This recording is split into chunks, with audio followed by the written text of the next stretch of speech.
there, my name is Megan and welcome to my channel, or welcome back.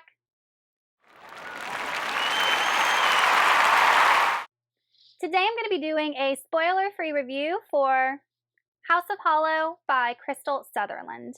House of Hollow is a YA standalone fantasy horror, and it is the first book I've ever read by this author.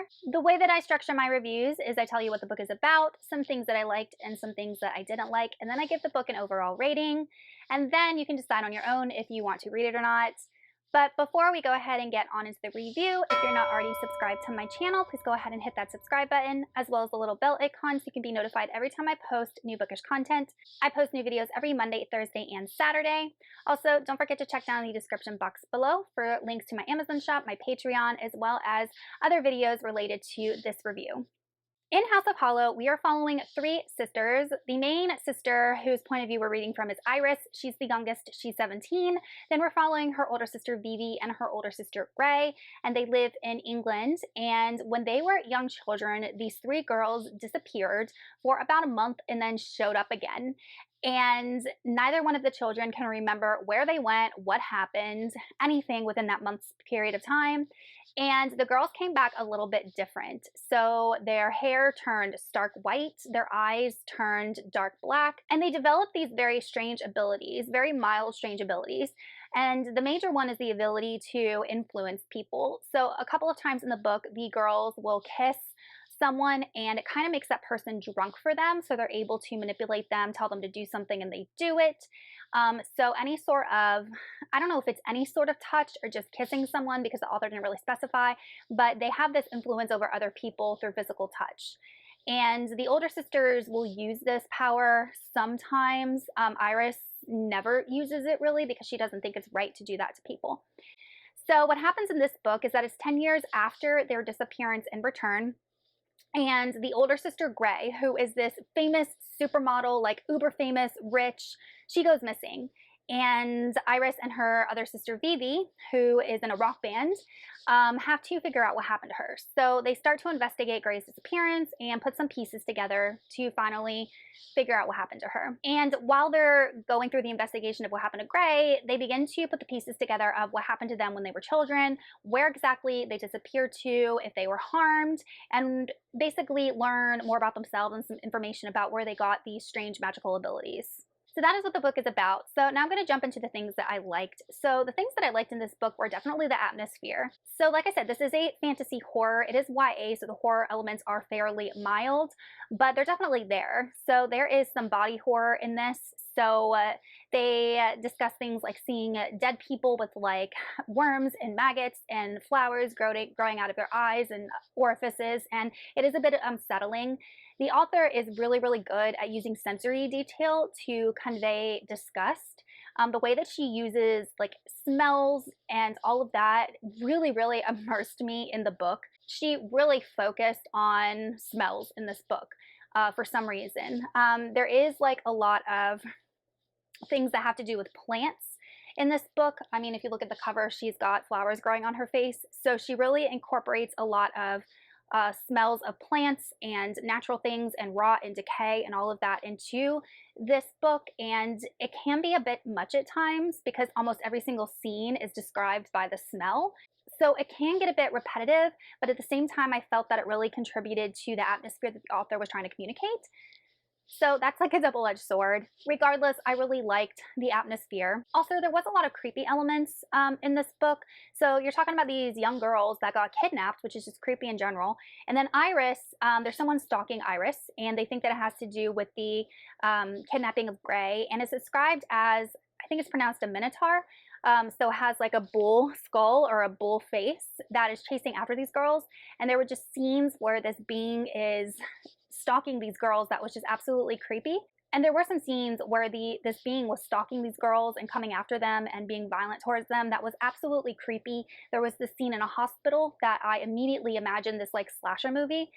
So the author did an excellent job creating a fantasy horror with horror elements in a horror-like atmosphere for a younger audience. I thought that the world building for the length of this book was really good. This book is not even 300 pages long. It's barely, it's like 292 pages. So the story, the world building, the character development for such a short book, in my opinion, was done very well. I was also engaged by the story itself. I just found the premise to be really creepy and interesting about these girls that were kidnapped, the fact that they came back changed, and then we finally it's revealed to us what exactly happened.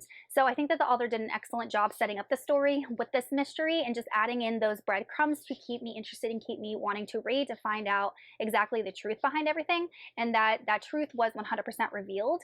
And I just felt like the pacing of the plot, the way that the author structured it in order to keep me wanting to read more, she did a great job with that.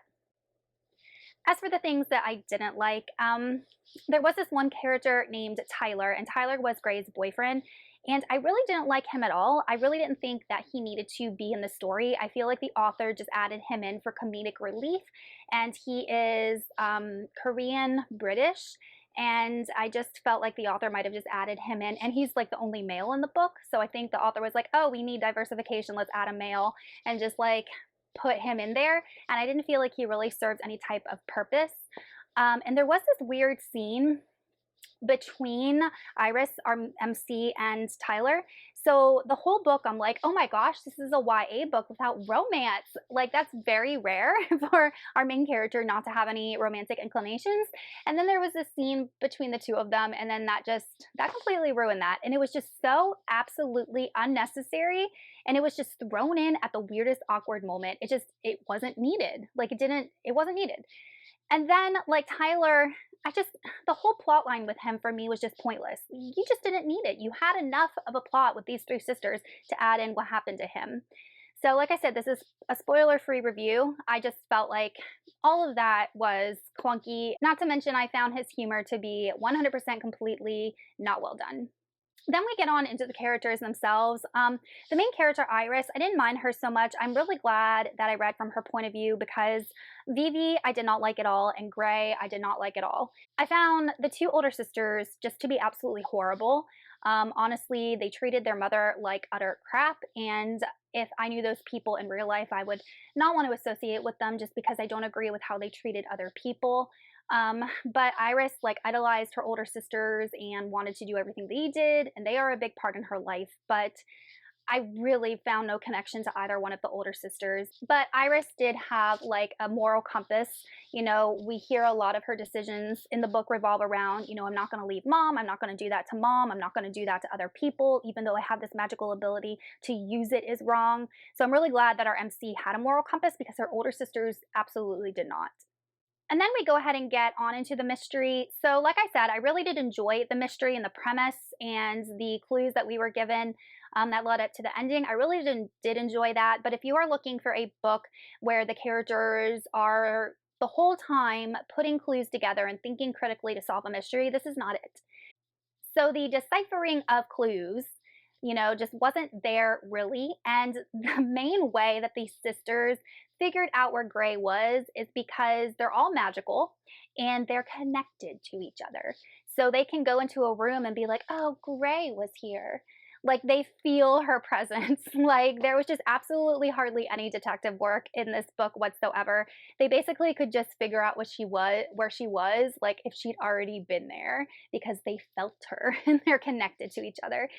So, I mean, it was a little bit lame to me, and it did get a little bit old towards the end because these girls were, or at least the way that the author wrote the story is that Iris was always like thinking back to interactions between her and Gray and how she could feel her sister. And it was just a little like eye-rolly towards the end. So if you're looking for like actual sleuths or an actual sleuth novel, this is not it. The mystery was not solved that way. And then finally, the one thing that I did not like in this book, and this is definitely me probably nitpicking, was just the casual reference to the use of recreational drugs, only because this is marketed towards a younger audience. YA is like 13 to 17. This is definitely on the older end of young adult, but Tyler in this book is 20 or 21, and he just throws out there one time in one of the scenes that he just needs to go like snort a line of cocaine. And I was like, whoa, like you do know who your market is. Like at least follow up that statement with like, maybe you shouldn't do drugs, Tyler. Maybe it's time for rehab, Tyler. Maybe that's not a good idea, Tyler. It was just so casually thrown in there. And that wasn't the only time. It talked about the older sisters like dabbling in drugs. And, you know, it's okay to mention that because that happens to a lot of people, but there was no follow up. Like, maybe that's not a good idea. Like, I'm a woman in my 30s. I know it's not a good idea to go snort cocaine, but like a 14-year-old, you know, that has no direction in their life might not know that yet. And I just felt like that was so just, like, at least follow it back up, you know, with some sort of, don't do that. Anyway, so just when I read that line, I was just like, oh, wow, okay. Anyway, so that is the summary for the things that I don't like. In the end, House of Hollow was a quick read. It was engaging. It really kept me interested, but I didn't have a lot of things about it that I didn't like so much. So this book definitely fell in the middle for me, and I ended up giving it a 3 out of 5 stars. All right, you guys, that is it for my review for House of Hollow by Krystal Sutherland. Let me know in the comments if you read this book and what you thought of it, and I will see y'all in another one soon. Goodbye.